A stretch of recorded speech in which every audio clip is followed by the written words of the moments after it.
welcome to the show. My name is Chad, as usual. But tonight we're going to be talking about Power Pulp. It's a new comic book collective, and my guest is joining me is hold on, Here I am.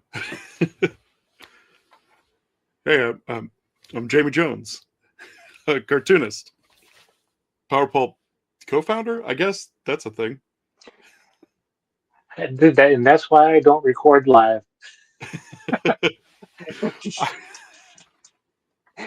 It's uh, James Jones. How's it going? Good, good. How are you? Doing okay. Just coming off the end of a heat wave up here in upstate New York. So. Oh yeah, yeah. It's been brutal.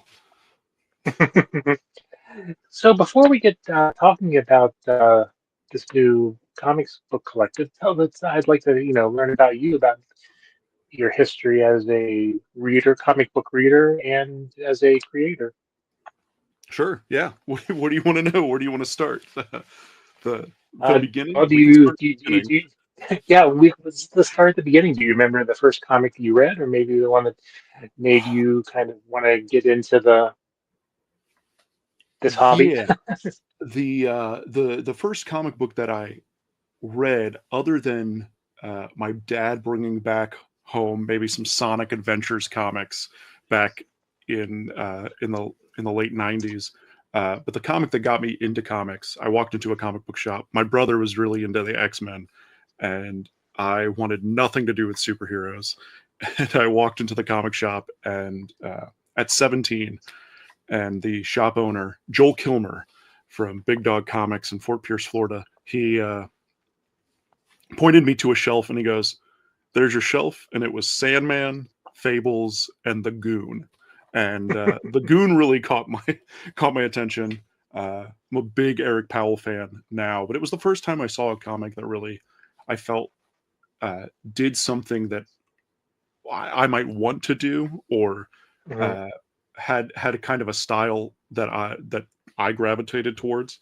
I make a lot of pulp action adventure stuff, and the Goon kind of allowed me to do that. So, what made you want to get into this the comic book writing business? I yeah, it's a weird thing. I kind of fell into it. I think a I was a professional actor for a really long time, and I was on actor track all through high school and college. And I've always drawn my whole life, and I wanted to do something. And at some point, the transition between acting and comics and it all just becoming storytelling got really interesting to me. And Mhm. I uh, was drawing. I was going to a comic shop in Tampa, Florida, and they asked me if I would want to uh, exhibit at one of their little community event drawing events. And from that moment on, I kind of fell into drawing comic books. They asked me if I wanted to be the in-house artist for the comic shop, and that was a really great gig. It meant I just drew pictures when I held office hours and drew pictures for them, whatever they needed.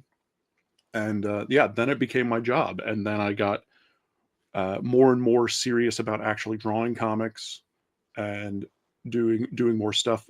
Bart Sears used to live in Tampa, Florida, and he walked into the comic shop one day and was like, "Oh, I'll teach you how to draw comics." So my mentor was Bart Sears of of Brutes and Babes fame. I draw nothing Yeah. like him, but but yeah, he taught me tips and tricks and how to draw comics, and made sure my anatomy was good. That's was kind of his whole thing. And here I am. It's been 11 years since I started making comics, so Mhm. it's been a journey to now. Yeah. Well, do you want to talk about the Power Pulp Collective first, or do you want to talk about your books? Well, we can do Well, I either. want to talk about I want to talk about both, but whatever you let's talk about the Power Pulp Collective. What is it, and what is the idea behind it and its origins? Yeah. Okay. Well, so there are a couple guys who are founders of the Pulp. It's me, Chris Anderson, uh, James and John Coates, the Coates brothers. The three of them approached me about being a part of it. This was, gosh, a while ago now. We were talking about maybe trying to figure out a way to get into Diamond for distribution. And as it stood, you couldn't enter Diamond distribution or any really distribution firm distributor without being one, a publisher, and two, publishing more than one person's work. A lot of us have LLCs, so we all technically work as publishers. But because we are one person, a single creator creating a bunch of stuff, it doesn't fly for their system. So we thought, here's what we're gonna do. Let's let's fake them out. Let's make a fake publisher. Call it a collective. We're registered as a collective, and then we'll have multiple people, and that's how we're going to be able to trick these these distributors into into giving us distribution. Um, During all of that discussion and starting and you know, it's a career of pivots. Comic books Mhm. are, and especially as a self publisher. I feel like every year you have to kind of redefine what your job is. Um, and during this whole talk, the Diamond thing happened. The Diamond bankruptcy What happened. Diamond thing? Yes, yeah. And Diamond's we going went, great. yeah, yeah, yeah. It is. It's going.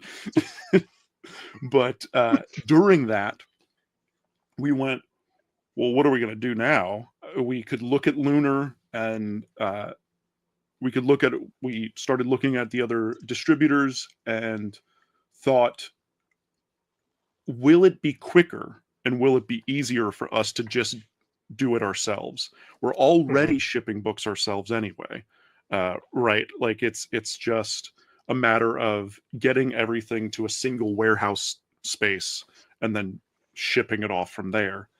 And that's what has happened. And we got 13 people for the first round. We're slowly adding more people to the mix now. And yeah, it's really a great way to basically not have to do all of it yourself. Um, I am not good at social media. I'm horrible at Instagram. Matt King, who is running our Instagram, is great at it. His campaigns that he's been doing on over on Instagram are great, and I don't have the time to do that. I don't I don't have the mental capacity to do that. But Matt is really good at it, and he's able to do that. Sam J. Royal designed our logo. Guy's a professional logo designer. He also makes comics, and so when we were talking about who's going to be in the group, Sam also makes amazing comics. So his name got thrown around, and we were like, well, if he's in, do you think he'll design the logo? That's kind of how we've started. Is like, well, if they're in it, do you think they'll do something for it? Um, and everyone's been pretty But great buy-in. about it. Yeah, yeah, yeah. The buy-in has been, what are you going to do for us? We need something to happen. Uh, yeah, so John Coates runs the website. I run the Substack. We all kind of have taken different aspects and areas of the marketing and the sales and all of that stuff, and just kind of divided the work, so it Mhm. makes it more tenable. So, what books are you bringing to the table for the collective? I bring all the pulp action goodness that I have. Several years, gosh, it's been 6 years. 6 years ago, I published a book under my imprint called Bowtie Press, and it's called The Baboon. It's a pulp action adventure comic.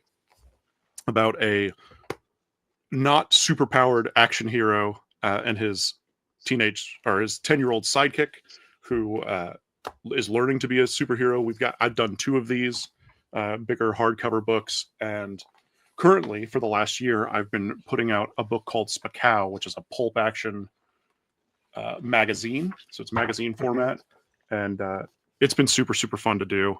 And issue 4 came out 2 weeks ago, like right when we launched Power Pulp. Issue 4 came out. So yeah, it's been great making comics and putting them out there. What is it about the pulp genre that appeals to you and makes you want to make your contributions to that? I I like old things. I think a lot of cartoonists like old things. I think uh, that's an affliction that a lot of us have. But when I started reading comics and discovered, it was really the discovery of Will Eisner. Right, I was 23, got a best of collection of the Spirit, and it broke my brain a little bit, and I wanted to. I went, oh, this is what comics can be. This is the kind of comics that I want to make. I'm a Star Trek guy over Star Wars. Um, This interview is over.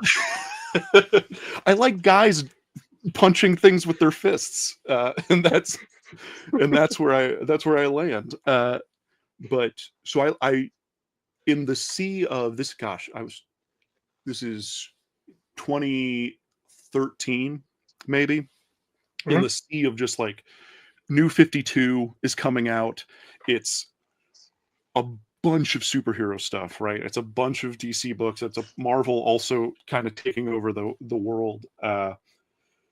And Five Ghosts came out through Image, which is Frank Barberi and Chris Mooneyham, and that is a pulpy thing. And I thought, oh, we can do pulp now.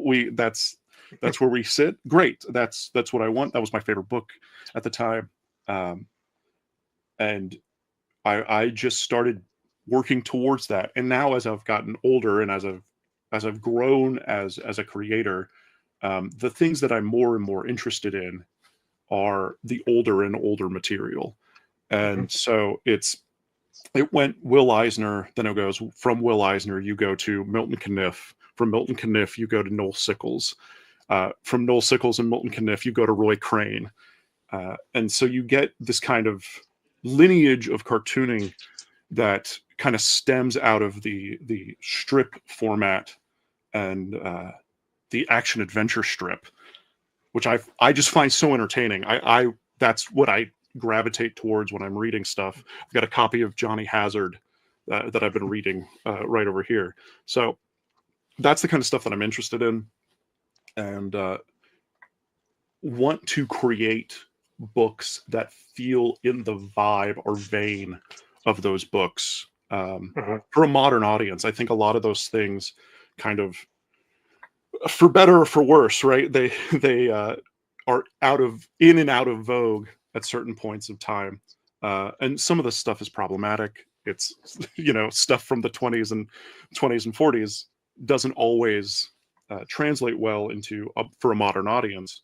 Uh, Taking the tropes and kind of the things about pulp action stories and updating them for modern audiences that I find really fun. I find it to be a really great puzzle. So I'm not bored when I'm actually sitting Mhm. down to write the stories. Um, but yeah, it's taking those things and kind of adding not a modern twist, but a modern sensibility. That's Mhm. So let's talk a little bit more about Spacow. Tell me a little bit more about it. What's the plot line and elevator pitch and yeah, yeah. It is a pulp action adventure anthology magazine. So I have a bunch of different characters. Like I said, I've been doing this for 11 years, and you get to a point where you have ideas that you want to do, but other stories and books that you're that are selling. The Baboon was selling, so it was an effort of being like, well, I want to continue to do Baboon books, but I also have these other ideas. And I had just come off of a really arduous educational comic gig for the state of Florida, doing a book on digital information technologies, which is just basic computer skills. And Sounds riveting. oh, it was, it was a year and a half of my life reading and rereading a textbook as it was being written. Um, and I was really burnt out. I don't think I realized how burnt out I was Hmm. uh, until it was all done.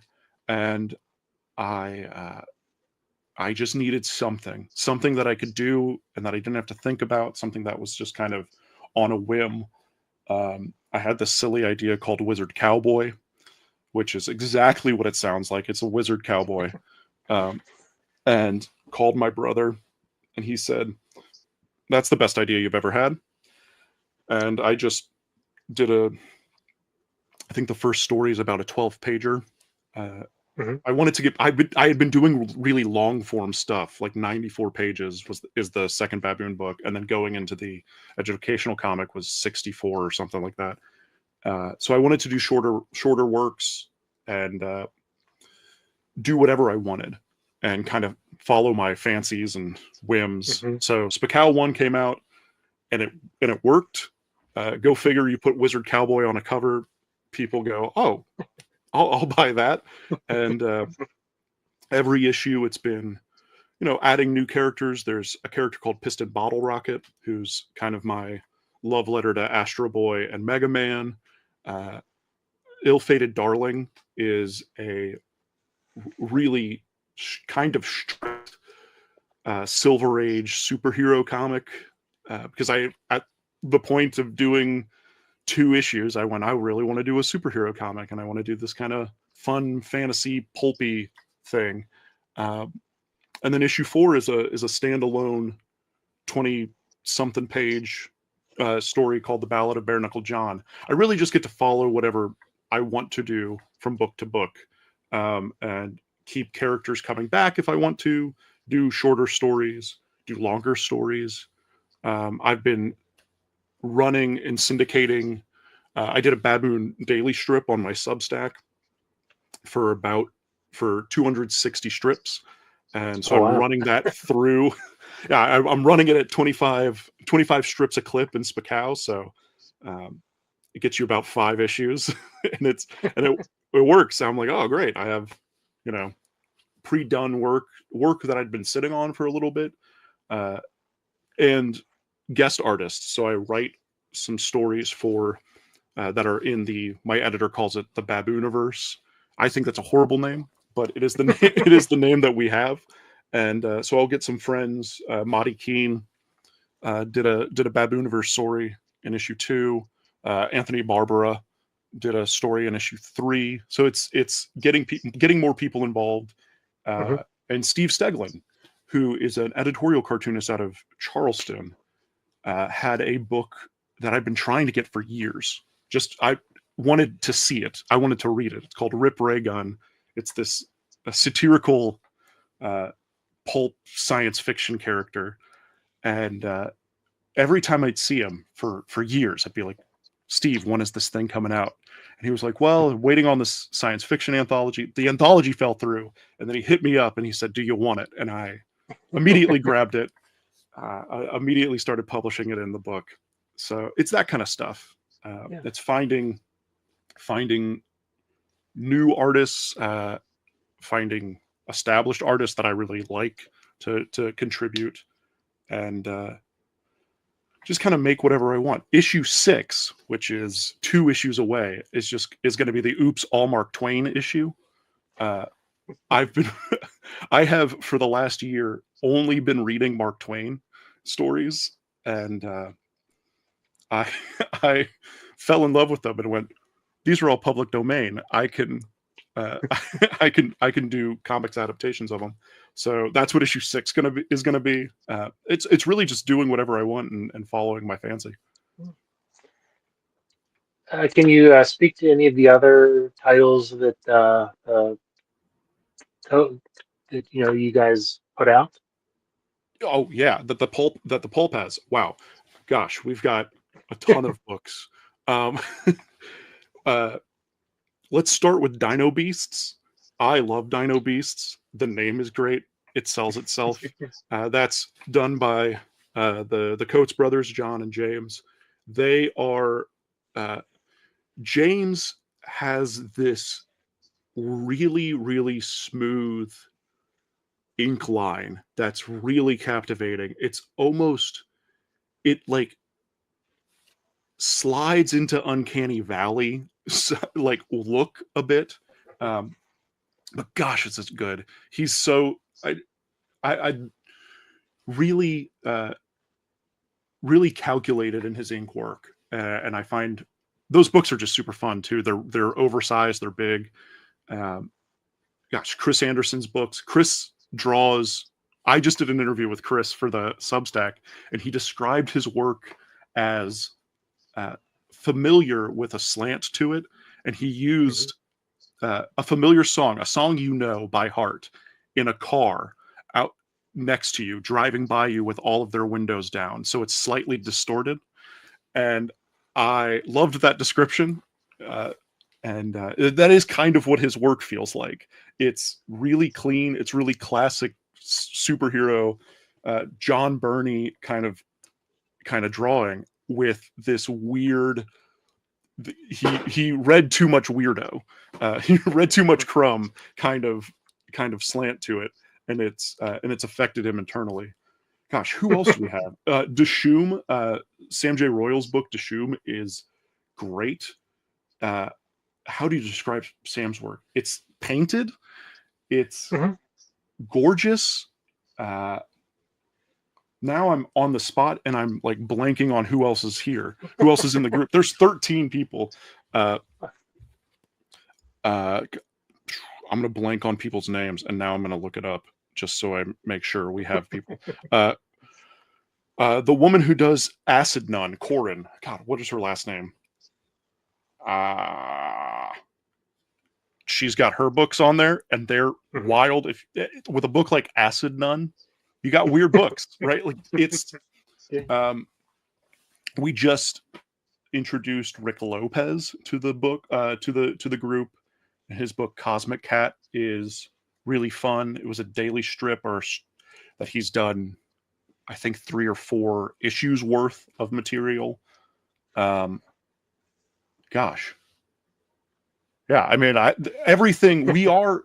There is an element of curation. There is an element of we all get together and kind of look at who is putting stuff out and what they're putting out. Um, People who are much more famous than anybody that I've named are like on the docket, and I can't name them yet. But Yeah. that's very exciting. Um, there are Matt King, also writer extraordinaire, is doing some really cool stuff. He does a book called Tales to Enlighten. Uh, yeah, there's just a lot of cool books. There's a lot of books that I haven't read, which is really exciting to me. I don't know if we get a discount uh, buying buying our own supply, but we should. I'm going to talk to the boys about it uh, and see if I can get something cheaper because there's a lot. Uh, Yeah. and I've been in the process of moving, so I haven't read everything that we have. So getting back to your work as a creator, uh, when you're what let's talk about your process. You Yeah, know, your writing process and then also your art process. Do you work how do you do your work? Do you work digitally? Do you work traditional? uh, for the a little easier to explain, the art process is pretty much all traditional. I'm inking traditionally, and I'll color digitally. Sometimes recently I've been penciling digitally just for a smaller footprint when I'm uh, working out and about. You become really obnoxious when you go to coffee shops and you're pulling out big pieces of paper and I take up a lot of space when I draw. I nest a little bit, so keeping it all in one tight. just on the computer, on the tablet while I'm penciling, works really well for me. Mhm. And then I can print that off in blue line and ink on top of that, and that's pretty much, it's pretty cut and dry. Once I get to the drawing side of stuff, I tell people it's like manual labor, right? Like now I just have to sit down and draw the thing. Mhm. There's no, the creativity's kind of gone, which is Yeah. which is a bummer. But it's like that's the job side of it. The writing side of it changes pretty dramatically from story to story and kind of character to character, especially in Spacao. I don't think I've written two stories the same way twice, except for the characters that are continuing. They kind of all Mhm. have their own process in it. Um, I'm a big fan. So this is where I can really nerd out on you. Um, Go is ahead. is writing. Uh, this is what my I went to school for writing, so I actually have like a subsect of nerdiness that is shielded by the by the fact that I draw. Um, I'm a big fan of John Truby. He has a book called The Anatomy of Story, where it takes you through the 22 points of writing a story and writing a plot. So I use that pretty exclusively when I sit down to write something. I can just write 22 points and then fill those out and then build the story and craft the story around then. If you're familiar with Dan Harmon and the Story Circle, his story circle that he uses for Rick and Morty and Community and all of that stuff is a pared down version of the 22 points that John Truby uses. Um, and so I'll kind of use the two in tandem. I'll use, I'll do the 22 points, which are things like character's desire, all the way to who's the opponent, fake ally opponent. It's my favorite point. Everything needs to have a fake ally opponent. Um, and to the final gauntlet, to the conclusion, right? All of it's kind of there. The Dan Harmon story circle is more character based and gets you back into a state of equilibrium, right? You start in a state of equilibrium and you end the story in a state of equilibrium. And that's why shows like Community and Rick and Morty are able to have characters that seemingly grow from episode to episode, but you Mhm. don't need to see, you don't necessarily from episode to episode need to watch to see their growth because they're growing in an episode and then staying, going back to their point of comfort. Use that for literally every story. I go through and plot it out. Depending on page count, I'll go in and say, because we comics, the unique thing about comics, as opposed to any other medium like prose, is we're limited to the printed page, right? You have X amount of pages that you have to fill out. For a standard comic, you have 20 pages. For the magazine, the last few issues of Spacao are 48 pages. So it's knowing how many pages you have to kind of like play around with. Mhm. Um, you can, it's writing comics is more like writing poetry because you're trying to be very, God, that was the pretentious thing I just said. Um, but, but I said it, and I'm not going to take it away. It's, you have to be very careful with the, your, your verbiage and your usage because you don't want something to go on forever. You need it to kind of Mhm. be succinct, and you're only hitting people with the juice and not giving them too much exposition, too much action. Right?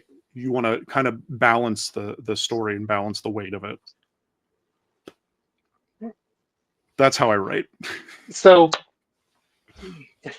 no, no, that's interesting. I always like to know how, people think when they're in the process of creating and writing. And so, what advice, being in the comic book world for a while now, what advice would you do you know now that you wish you knew when you started, and you'd like to tell your younger self? Yeah. The, um, this is the advice that I give younger artists now. I was living in Savannah, Georgia for 4 years, and SCAD is there, and they have a sequential art department. So you can get a degree in comic books for all the good it will do you. But what is what I tell people, and when I tell anybody who's younger, and this is the thing that I wish I knew, was the quicker you can your professional work looks like your sketchbook, the better you will be. I spent so much time trying to be Mike Grell and Olivier Coipel, right? These were the guys. These were my highlights that I was trying to go for, and I was submitting to Marvel and DC, and I was doing all of this stuff. And then I found Eisner, and I wanted to draw like Will Eisner. There are worse people you can try to draw like than Mike Grell and Olivier Coipel and Will Eisner. But so I was trying to draw like these guys and trying to make work like those guys. And I would keep a sketchbook, and I found now, looking back in retrospect, drawing completely differently in the sketchbook. It was much more cartoony. It was much more in the vein of old comic strips like Lil Abner, and that was kind of what I was interested in drawing like, but didn't feel like it was professional work. Felt like that was the work for me. And now, having done Spakow, which was just an effort in me trying to not go crazy after this long educational comic that I worked on, didn't try to draw in a professional way, didn't try to make anything really extravagant, just drew exactly the way I draw in a sketchbook. And that works. People like to see the extension of the artist and the artist's mind. So hiding behind the veil of professionalism is not the way to go. Just if you can draw like you draw in your sketchbook, that's that's the good stuff. So that's what I would like to have told myself is stop doing all. I think I would have gotten a lot further if I took Jack Davis as my pinnacle and tried to draw like Jack Davis. And yeah, I know you said you mentioned you knew Bart Sears and learned from him. Was there any advice from him or anybody else that kind of really pushed you or made you have an aha moment? Constantly. Um, Bart is Bart has been doing comics for so long. Most of the things that he taught me were like the tricks of the trade and how to hit deadlines. Um, Hmm.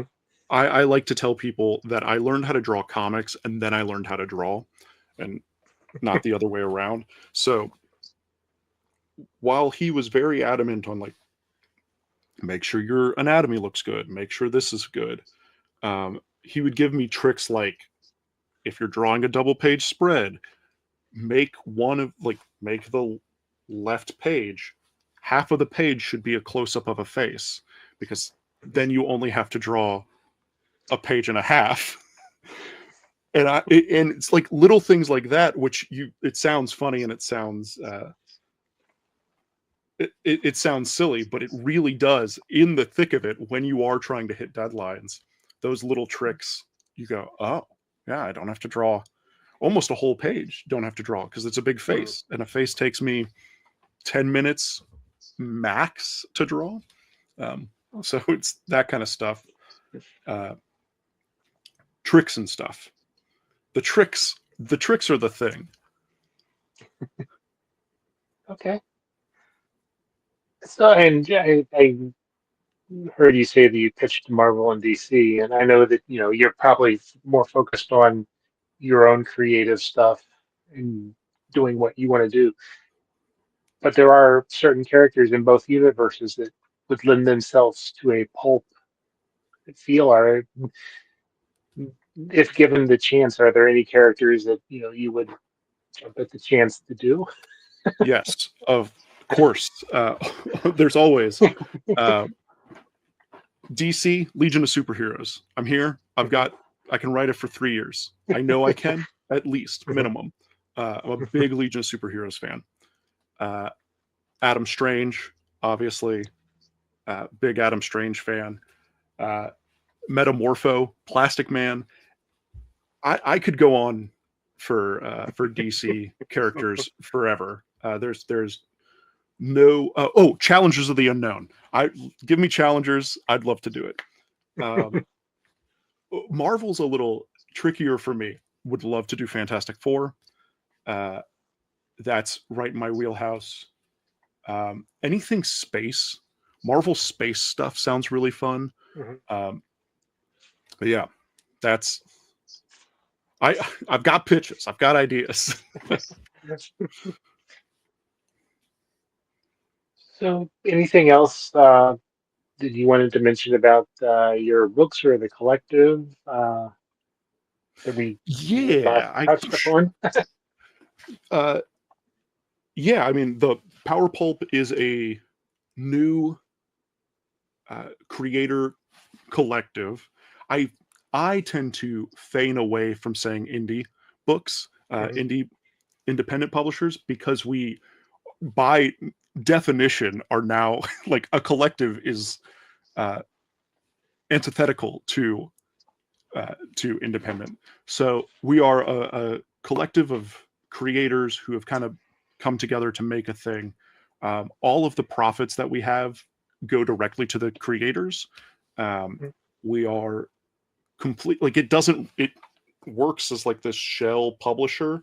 We look like a publisher, we act like a publisher, we are just a distributor.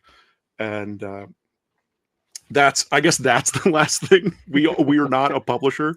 um, Mhm. we're a group of creators trying to, I don't know, shake something up, shake things up, do a thing, try to be a little more, uh, you know, we're used to doing it ourselves, so we're going to continue doing it ourselves. Yeah. Now, do you or any of the other creators like do kickstarting or campaign funding or? Funny you mentioned that. Galaxy Gods by James Coates is coming to Kickstarter.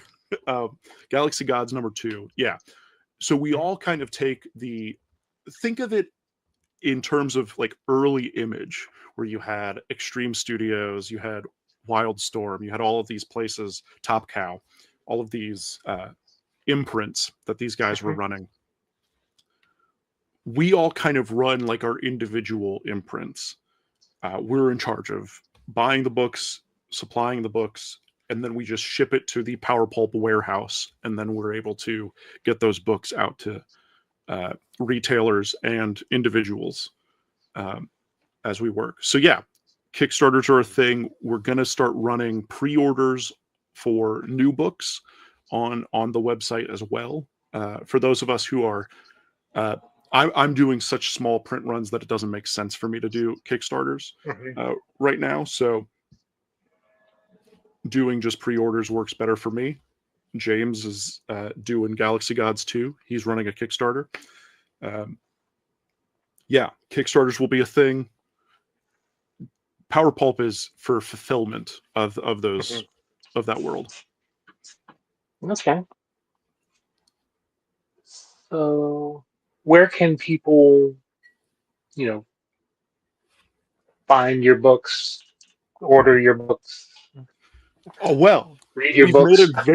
we've made it very convenient uh, for me and a bunch and 13 or 14 creators now. Go to powerpulpcomics.com. That's where you will find all of the goodies that we have on offer.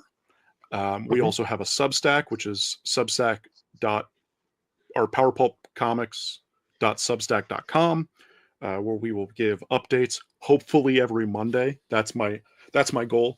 I say this because I run it, and we just had our first interview drop today. Um, so we're going to be doing that kind of thing. And then you can find me on Art of Jamie Jones at literally everything.